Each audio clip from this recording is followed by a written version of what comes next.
Indo-British Advanced Pain Clinic, Noppimayam Surgery Duram. For appointments 9155515563.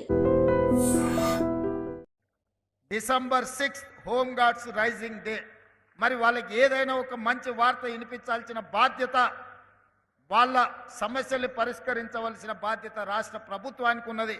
అందుకే ఈరోజు వాళ్ళకి ప్రతిరోజు 921 రూపాయలు డ్యూటీ ఇస్తున్నారు.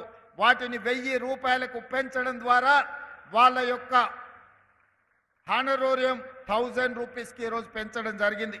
ఇదే కాదు, హోంగార్డ్ వాళ్ళ వీక్లీ పరేడ్ అలవెన్స్ 100 రూపాయలు ఉన్నది, ఇప్పుడు 200 రూపాయలకి వీక్లీ పరేడ్ అలవెన్స్ను కూడా ఈరోజు మనం పెంచడం జరుగుతుంది.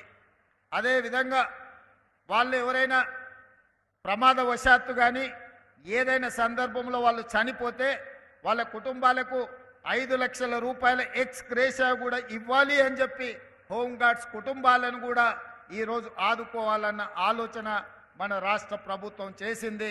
హోంగార్డ్స్ ఎవరైనా ప్రమాదవశాత్తు అనుకోని దుర్ఘటనలలో ఎవరైనా ప్రాణాలు కోల్పోతే వాళ్ళకి ఇంతకుముందు ఎలాంటి నష్టపరిహారం లేదు. అందుకే 5 లక్షల రూపాయలు వాళ్ళకి ఇవ్వాలి అని ఈరోజు రాష్ట్ర ప్రభుత్వం నిర్ణయం తీసుకున్నది. అదేవిధంగా వైద్యానికి సంబంధించి కూడా వాళ్ళ బాధలు ఉన్నాయి. వాళ్ళ కనీసం ఎలాంటి వైద్య సౌకర్యం లేదు. ప్రభుత్వ ఉద్యోగస్తుల కోసం ఈ హెల్త్ కార్డు ఇవ్వడానికి ఒక విధి విధానం తీసుకొస్తున్నాం.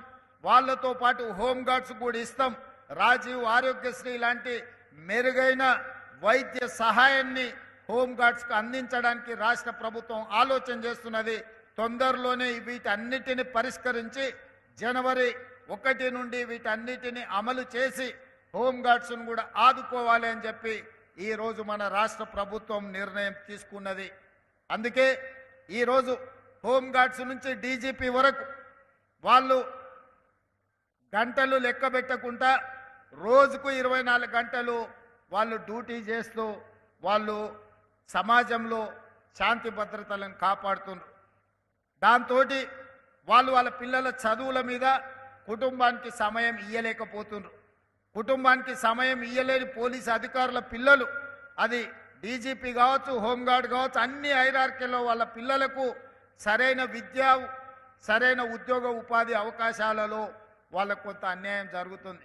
అందుకే నేను ఈరోజు ఆలోచన చేసిన, నేను డిఫెన్స్ కమిటీలో కూడా మెంబర్ నుండి పార్లమెంట్ సభ్యుడిగా ఉన్నప్పుడు నేషనల్ డిఫెన్స్ అకాడమీ లెవెల్లో, లేకపోతే సైనిక్ స్కూల్ లెవెల్లో, లేకపోతే ఈరోజు కేంద్రీయ విద్యాలయ లెవెల్లో పోలీసులకు కూడా స్కూల్ ఉండాలని యంగ్ ఇండియా పోలీస్ స్కూల్ అని చెప్పి గ్రేహాండ్స్ దగ్గర 50 ఎకరాల స్థలాన్ని కేటాయించి అంతర్జాతీయ ప్రమాణాలతో ఏ కార్పొరేట్ స్కూల్లో కూడా ఇంతకంటే మంచి విద్యా ప్రమాణాలకు ఉండే విధంగా ప్రతి కార్పొరేట్ స్కూల్తో పోటీ పడే విధంగా హైదరాబాద్ పబ్లిక్ స్కూల్ని తలదన్నే విధంగా ఈరోజు యంగ్ ఇండియా పోలీస్ స్కూల్ని వచ్చే అకాడమిక్ ఇయర్ని మనం ప్రారంభించుకుంటున్నాం. 50 ఎకరాలలో ఈ యంగ్ ఇండియా పోలీస్ స్కూల్ని మనము ఏర్పాటు చేసుకుంటున్నాం. ఇందులో హోంగార్డ్ నుంచి డీజీపీ వరకు ఏ అధికారి పిల్లలైనా అందరూ సమానంగా, అందరూ ఒకే దగ్గర చదువుకొని ఒక మంచి భవిష్యత్తులో ఎట్లయితే నేషనల్ డిఫెన్స్ అకాడమీ నుంచి వచ్చిన స్టూడెంట్స్ మాది ఎన్డీఏ అని చెప్పుకుంటున్నారో, సైనిక్ స్కూల్ నుంచి వచ్చిన పిల్లలు మేము సైనిక్ స్కూల్ పిల్లలమని చెప్పుకుంటున్నారో, భవిష్యత్తులో ఈ యంగ్ ఇండియా పోలీస్ స్కూల్ నుంచి వచ్చే పిల్లలు మేము పోలీస్ స్కూల్ నుంచి వచ్చినామని గర్వంగా చెప్పుకునే విధంగా దాన్ని తీర్చిదిద్దే బాధ్యత నాది.